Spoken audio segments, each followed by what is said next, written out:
प्यारे बच्चों, पिछले अध्याय में हम लोगों ने आरंभिक समाज के बारे में जानने की कोशिश की थी और इस चीज़ के बारे में भी हमें पता चला था कि लोग कैसे समूह में रहते थे, किस चीज़ का वो शिकार करते थे, उनका पहनना ओढ़ना क्या था, रहने का जगह कैसा था, किस चीज़ का वो इस्तेमाल करते थे, उनका औजार क्या होता था। धीरे धीरे अगर हम देखते हैं कि वो क्रिया आगे बढ़ते हुए फिर वही मानव एक किसान का रूप कैसे धारण किया, फिर जिस जानवर को वो शिकार करते थे उस जानवर को वो अपने लिए उपयोगी कैसे बनाया।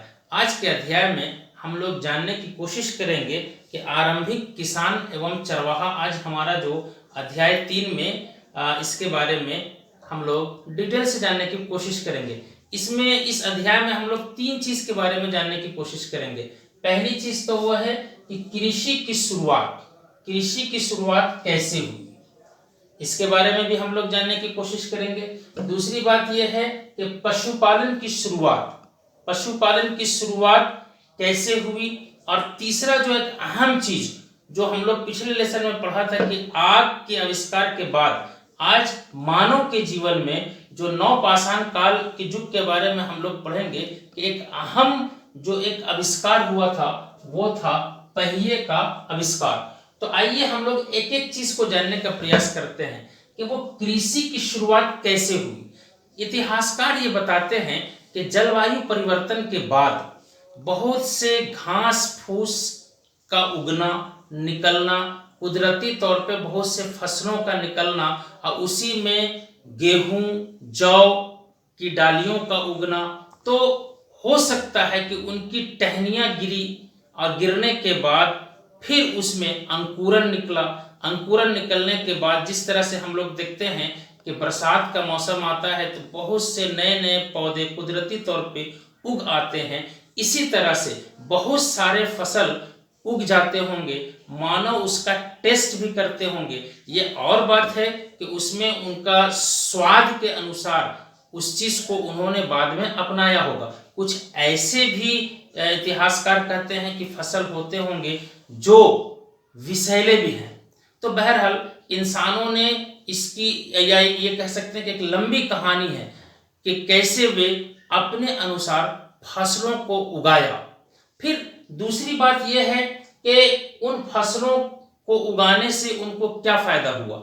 एक तो यह है कि अस्थाई तौर पे अब उन्हें कहीं पलायन नहीं करना पड़ा, अस्थाई तौर पे एक जगह वो रहना शुरू भी किए। दूसरी बात यह है कि जहां वे रह रहे थे तो इन फसलों को उगाने में हो सकता है कि बाद के क्रम में पशुपालन की जब शुरुआत हुई तो पशुओं के द्वारा भी इनको बहुत से कह सकते हैं कि आसानियां हुई। हालांकि इतिहासकार ये भी बताते हैं कि जब ये कृषि की शुरुआत किए तो कृषि जो अपने अनुरूप जो इन्होंने उगाया, चाहे जौ हो चाहे गेहूं हो या बाद में चावल वगैरह हो, तो पशुओं को ये कह सकते हैं कि अपने ओर आकर्षित करने के लिए अपने घर के आसपास ये चारे को उगाते थे या रख देते थे, जिससे बहुत सारे पशु जो है आकर्षित होकर इसके पास आते थे। अब उन पशुओं को ये शिकार भी कर लेते थे या फिर कभी कभी क्या होते थे उस पशु से ये मानुष होकर उसको अपने साथ भी रखते थे। इतिहासकार इस चीज को भी बताता है कि हो सकता है कि जो जंगलों में उस जमाने में जो लोग रहते थे, मानो जब इस तरह की कृषि की शुरुआत किए होंगे तो सबसे पहले ये जंगली कुत्ते जो हैं इनसे आकर्षित हुए होंगे। फिर इसके बाद गाय बैल भैंस ये सारी चीजें इनसे आकर्षित हुई होंगी। तो इसके बारे में क्या कह सकते हैं कि पहले जो ये मतलब ये कह सकते हैं कि एक संग्राहक कहलाते थे कृषि का, बाद में ये फिर कृषि का उत्पादक कैसे बने। तो ये 2 चीज है।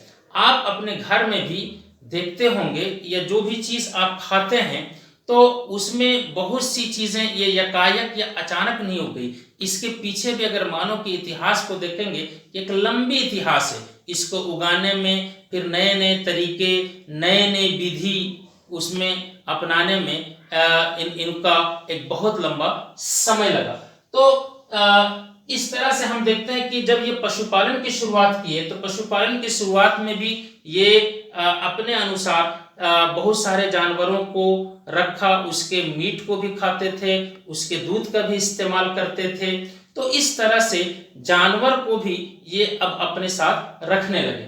तीसरा जो अहम मानो कि उस जमाने में नवपाषाण काल के युग में जो एक अहम चमत्कार हुआ वो ये था पहिए का आविष्कार। चूंकि उससे पहले इंसान जो है पैदल जाते थे, फिर हो सकता है कि इस पशुओं के सहारे से वो एक जगह से दूसरे जगह जाते होंगे, लेकिन पहिए की जो शुरुआत हुई तो इतिहासकार ये बताते हैं कि हो सकता है कि पेड़ों के कटने के बाद उनके डालियों का लुढ़कना, इससे भी इंसान को एक सीख मिली और उसके बाद इंसानों ने पहिए का आविष्कार किया।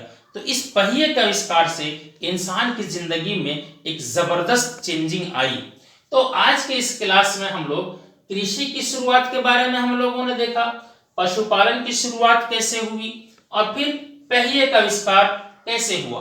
अब आपके लिए मेरा ये सवाल है कि आप अपने घर में जो भी कृषि से संबंधित खाद्य पदार्थ का इस्तेमाल करते हैं उसकी एक सूची बनाएंगे।